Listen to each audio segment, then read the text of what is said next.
A lot of Senate candidates spoke, but Beto O'Rourke really fired up that crowd. That energy is something that O'Rourke is hoping to spread nationwide if his campaign will survive.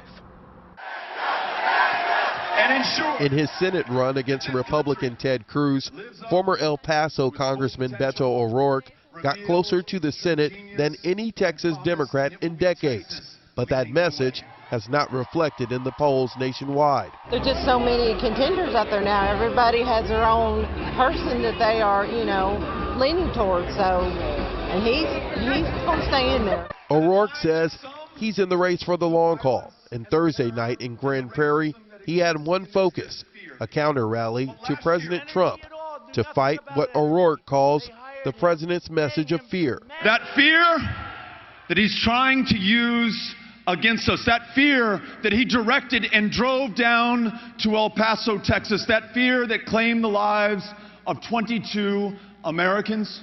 We, those of us here together, standing to be counted, are the answer to that fear. O'Rourke did not ease up on his tough stance on gun control.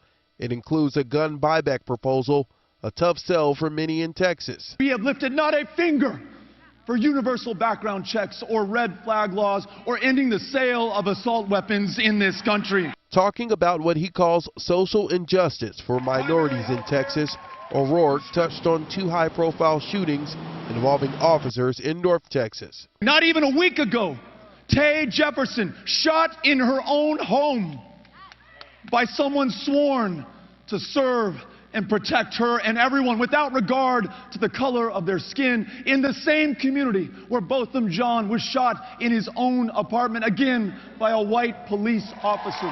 For those in the crowd of roughly 5,000 at the theater in Grand Prairie, they say tackling fear means going to the polls. Change. It's time for a change. It's time for us to not be fearful of where our future heads and to follow someone that has a vision for our future.